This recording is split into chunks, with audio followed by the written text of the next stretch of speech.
Hello, Rita Maselli here, and happy to be back with you this week. This week's video is going to deal with two concepts, actually.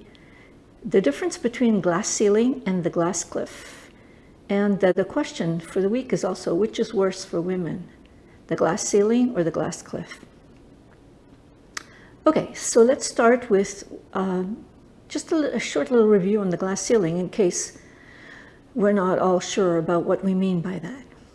Glass ceiling refers to the idea that women, and minorities in general, but women in particular, refers more to women than it does to others, that in spite of the fact that they might be qualified for certain management positions, they are automatically, in some situations, automatically blocked from going beyond mid-level management. Okay, so that's the concept of the glass ceiling, meaning that the ceiling is there. You don't really know it's there necessarily, but you find out soon enough through situations that it's there. So what are the effects of this concept of the glass ceiling? Actually, the biggest effect and the most crucial effect is discrimination. It discriminates against a group of people, women in this particular case, based not on the abilities and talents and competencies that they may have, but on the fact that they are women. So it's gender discrimination. Though I have to say that the glass ceiling also, can discriminate based on minorities and based on sexual orientation, etc. Today we're going to talk about women. So what kind of discrimination? Well, 18% of women, there are fewer than 18% of women that actually are promoted than men. 18%. Women in general stay in lower paid positions for much longer than men, and actually sometimes they never come out of them. They also, on the average, earn less money, so lower salaries for the same positions. Okay, so you can very well imagine that when we're talking about this kind of discrimination, it's obviously a very serious situation. But I want to go back a little bit because, when you are younger and you're going through university and you are preparing yourself for the workforce, one of the things we keep on hearing is that if you're intelligent and if you have a good education and you're competent and you work hard, especially the working hard, that is success. That will take you up your career ladder. So let me ask the question, why are women not, it seems that they are not, and we have data to show that they aren't. Why are women held back so often at that mid-level senior position, senior management position? Well, the standard answer is that they don't fit in. They don't look the part. And of course, you know what I mean by looking the part, because when we think of, traditionally, of bosses, head bosses, the CEO of a company, we see usually a white, older male that comes from a certain type of background and has a network of, good old boys. That's the traditional image. What are the results of the glass ceiling on women? Well, you can very well imagine that if you've just been passed over by a man, who is less qualified than you, your immediate result is to actually be shocked or not understand what's going on. You're confused.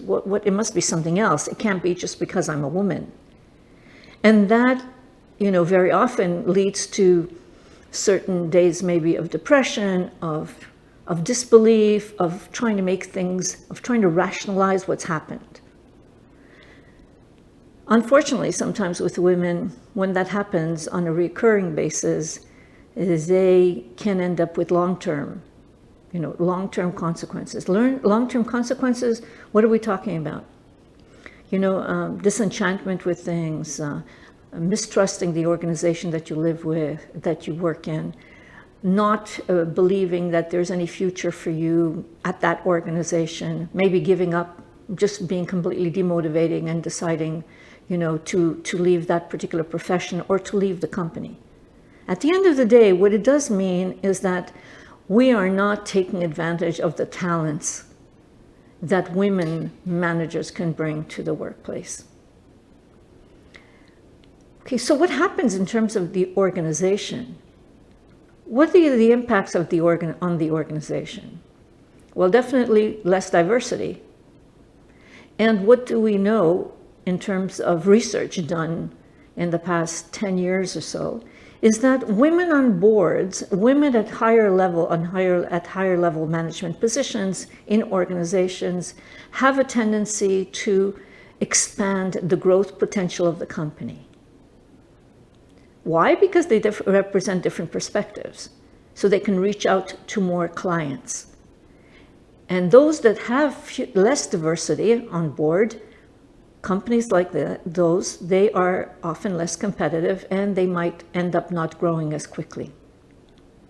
So that's sort of the general, context in terms of glass ceiling. But the title of today's video is Glass Ceiling versus Glass Cliff, which is worse for women?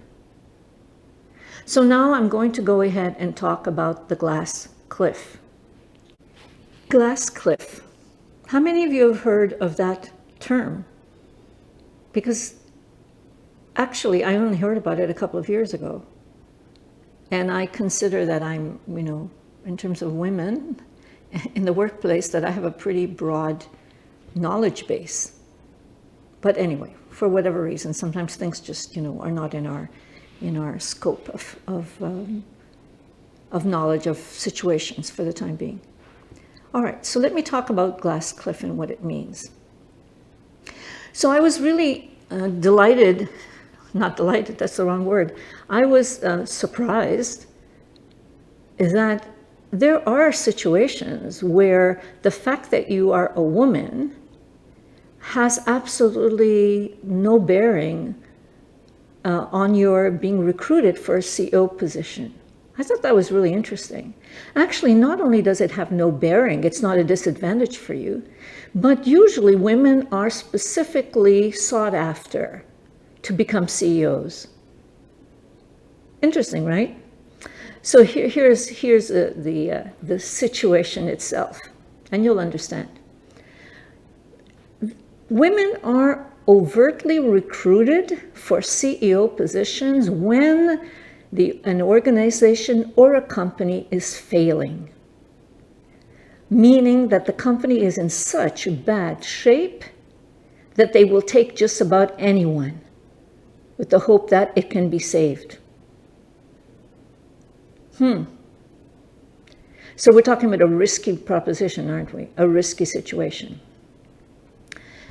That job is often offered to women, most of the time actually. Why would women take a job like that? Why would a competent woman take a job like that? Well, CEO positions, the chances of getting CEO positions for women managers are extremely rare. So the fact that you actually are being solicited, you're being asked to put your name into the basket, the hat, is actually quite attractive for some women. But why choose women? Because in particular, they target women. Interesting also, men generally don't accept situations like that. Why? Because they are iffy situations, because the company might go under, because their careers would probably be negatively affected by the fact that their name was connected to a sinking ship. Why do they choose women? Well, basically, also, they choose women because if the woman fails, and she has been recruited for that position, the company comes across as progressive in spite of the fact that the woman fails. If the woman fails, then they have someone to blame. They can even go back to that old that whole idea, well, what do you expect? Women are not really cut out for this kind of situation. If the company succeeds, let's say by chance, the woman actually was able to save this company, then, the board that hired her comes off as being competent, right? They get credit for the fact that they picked someone who was so good.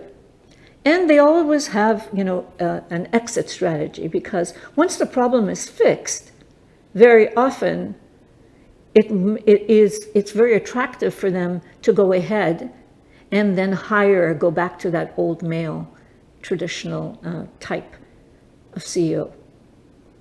So actually, there are no negatives for them in hiring a woman. Most women who take on glass cliff situations, positions, fail. So why do they fail? If they are competent, why do they fail? Number of reasons. The first of one is the fact that almost always they have no CEO experience. They might have some experience at senior management level, but CEO means you're responsible for everything. And if you haven't had experience and you're working in a situation where the ship is going down very quickly, you don't have time to learn. Another reason is that usually they're not mentored. They have no mentors to help them out.